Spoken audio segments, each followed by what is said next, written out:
Hello students, today we will see about living world and their classification.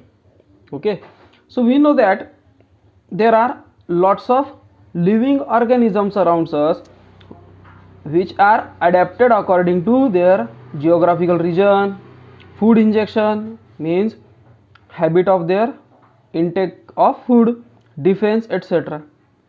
Okay, and while adapting many differences absorbed in some species, and in 2011 census means population counting, around 87 million species of the living organisms were found.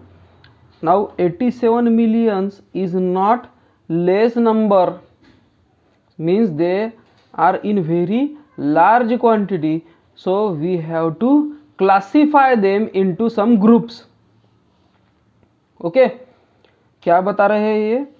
इनका बताना है कि जो living world है, जो living organisms है, उन्होंने क्या किया, जियोग्राफिकल रीजन्स अपने आसपास के एरिया के हिसाब से, फूड इंजेक्शन उनके खाने पीने के हैबिट्स के हिसाब से, डिफेंस उनकी खुद की रक्षा करने के लिए उन्होंने क्या किया, खुद को एडाप्ट कर दिया। और ये एडाप्ट करने के लिए उनमें कुछ डिफरेंसेस भी आए। जैसे एग्जाम्पल अगर देखा जाए तो जिराफ की गर्दन धीरे धीरे लंबी होते गई। ओके, 2011 में जो काउंटिंग हुई उसमें पता चला कि 87 मिलियन स्पीसीज ये क्या है, लिविंग ऑर्गेनिजम्स के लैंड और सी में प्रेजेंट है। और 87 मिलियन ये बहुत ही बिग क्वांटिटी है, इसलिए अपने को क्या करना चाहिए, इनके सब ग्रुप्स गिराना चाहिए, जिसकी वजह से इनका क्लासिफिकेशन हो जाए और अपने को स्टडी करने के लिए, अपने को इनको एग्जामिन करने के लिए बहुत इजी जाना चाहिए। तो वही क्लासिफिकेशन आज हम देखेंगे।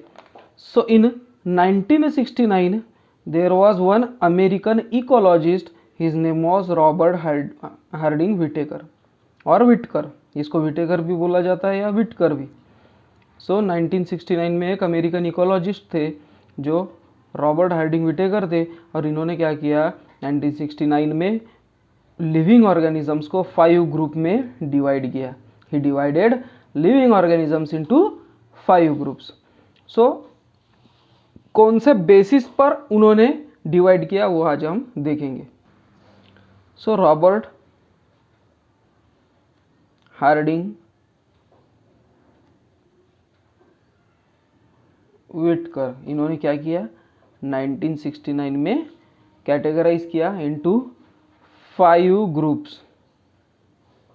Okay, he divide living organisms to 5 groups. In which year? 1969. Okay, so what were their consideration? So he put living organisms. Living organisms को उन्होंने सबसे पहले तो किया कॉम्प्लेक्सिटी ऑफ सेल स्ट्रक्चर। अब कॉम्प्लेक्सिटी ऑफ सेल स्ट्रक्चर मतलब सबसे basic, जो ऑर्गेनिजम्स का सबसे बेसिक यूनिट है वो क्या है, cell. Cell is the basic unit of living organisms. तो उनका सेल स्ट्रक्चर कैसा है, वेदर इट इज प्रोकैरियोट और whether it is eukaryote.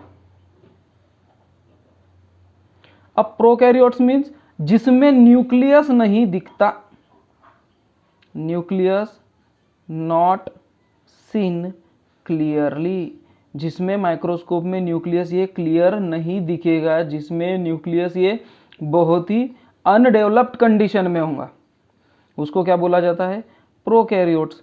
And what is mean by eukaryotes? Opposite to prokaryotes is eukaryotes. Now what is eukaryotes? Nucleus is clearly seen, nucleus is clearly seen, इसमें nucleus बहुत ही clear दिखेगा। इसका meaning क्या है, nucleus ये बहुत ही advance रहेगा, बहुत ही डेवलप रहेगा। Okay, so this is first group according to cell structure. उनका सेल स्ट्रक्चर कैसा रहेगा, वेदर इट इज प्रोकैरियोट और यूकैरियोट, सिर्फ 2 ही किए उन्होंने। Now second, complexity of organism. अब है कॉम्प्लेक्सिटी पर। कॉम्प्लेक्सिटी मीन्स वो ऑर्गेनिजम्स ये सिंगल सेल वाला होगा या मल्टी सेल्यूलर, या तो सिंगल सेल होगा या तो फिर सिंगल सेल से ज़्यादा होगा, तो उसको बोला जाएगा मल्टी सेल्यूलर। तो एक तो वो यूनिसेल्यूलर होगा या तो फिर मल्टी सेल्यूलर होगा। Okay, unicellular, multi cellular. Unicellular means one cell, single cell, जैसे कि अमीबा। मल्टी सेल्यूलर मीन्स अपन ह्यूमन, गोट, फिश, डॉग जो होंगे वो multi cellular. So this eukaryotes is again categorize into 2 groups. अब यूनिसेल्यूलर में क्या हो सकता है पता है क्या? किसके किसके न्यूक्लियस ये क्लियरली सीन भी नहीं हो सकते, तो वो इसमें भी रह गए प्रोकैरियोट्स में। तो प्रोकैरियोट्स में भी यूनिसेल्यूलर ऑर्गेनिजम्स के जिसमें इसमें भी सेल क्लियरली दिखेगा नहीं, या न्यूक्लियस क्लियरली दिखेगा नहीं, बट ये प्रोकैरियोट्स में आएंगे। और जिसमें यूनिसेल्यूलर सिंगल सेल वाले हो गए पर उनका न्यूक्लियस अच्छे से वेल डेवलप हो गया होगा, तो वो किस में आएंगे? यूकैरियोट्स में। ओके, जैसे कि इनके एग्जाम्पल थोड़ी देर में अपन देखेंगे। Third is according to mode of nutrition. Mode of nutrition, अब मोड ऑफ न्यूट्रिशन मीन्स वो इनटेक, फूड इनटेक कैसे करेंगे, ओके, वो अपना फूड कैप्चर कैसे करेंगे, तो वो है मोड ऑफ न्यूट्रिशन, खाना कैसे खाएंगे। तो इसके उन्होंने 3 कैटेगरीज किए।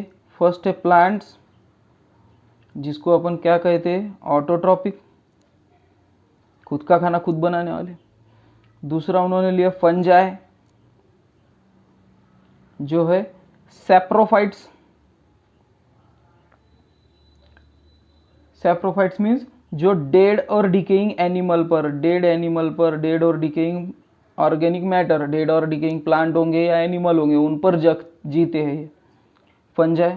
और थर्डली उन्होंने एनिमल्स, और एनिमल्स क्या है? Heterotrophic. Okay, mode of nutrition में उन्होंने 3 कैटेगरीज किए, plants, fungi, animals. Okay, then fourth है उनका लाइफस्टाइल।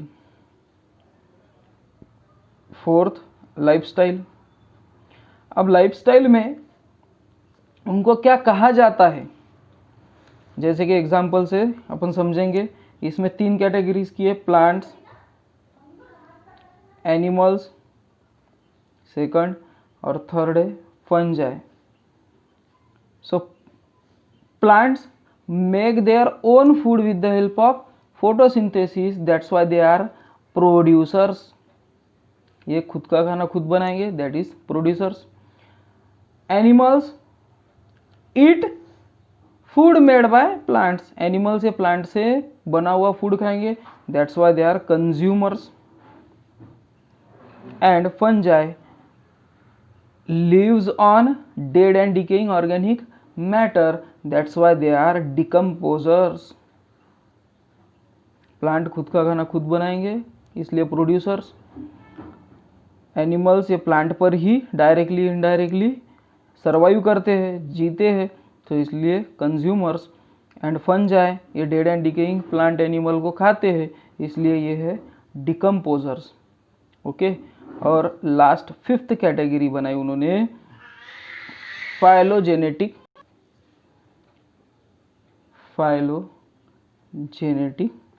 रिलेशनशिप।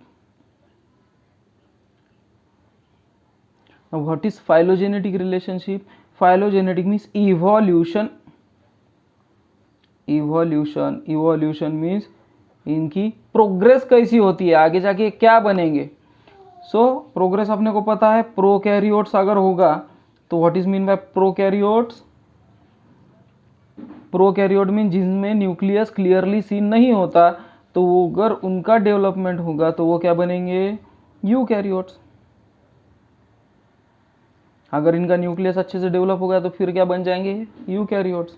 और यूनिसेल्यूलर अगर होंगे तो ये क्या बन जाएंगे? Multi cellular.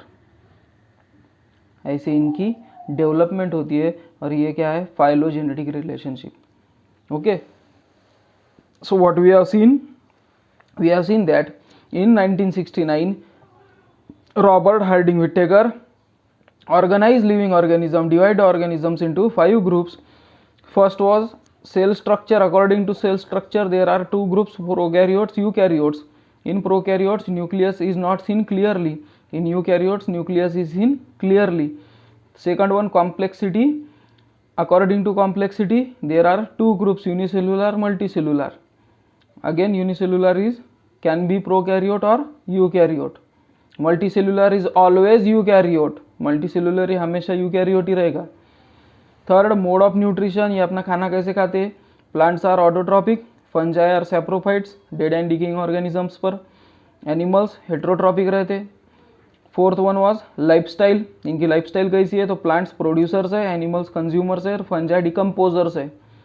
Then phylogenetic relationship, इनका इवोल्यूशन कैसे होगा, तो प्रोकैरियोट का इवोल्यूशन अगर होता है तो वो यूकैरियोट बन जाएंगे, यूनिसेलुलर अगर हो गए तो वो मल्टीसेलुलर बोले जाएंगे या कहलाए जाएंगे।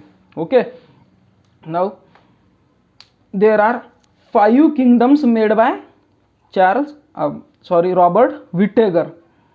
सो which one was them, first the prokaryotic unicellular organisms was kingdom Monera. इसको अपन आगे स्टडी करने वाले हैं, यहाँ पर सिर्फ डिस्क्राइब करने वाला हूँ। So kingdom Monera comes in unicellular group from prokaryotes. Second kingdom was Protista, that is again unicellular organisms but their nucleus is clearly seen, that's why they are eukaryotes. Unicellular है पर उनका nucleus अच्छे से दिखता है इसलिए वो eukaryotes है, तो वो क्या हो जाएंगे, protista.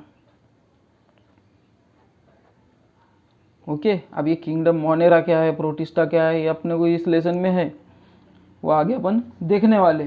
Then multicellular organisms again further divided into 3 groups, which are this 3 kingdoms, that is fungi,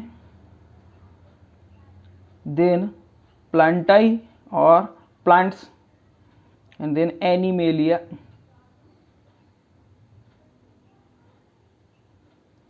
okay, fungi, plantae, animalia. अब फंजाई में क्या है मालूम क्या है, फंजाई क्या है, सैप्रोफाइट्स, डेड और डिकेइंग प्लांट और एनिमल पे जीने वाले। बट इसमें क्या है पता है क्या, दे कांट डू फोटोसिंथेसिस, या फोटोसिंथेसिस नहीं कर सकते। ओके, और इनमें सेल वॉल तो प्रेजेंट है।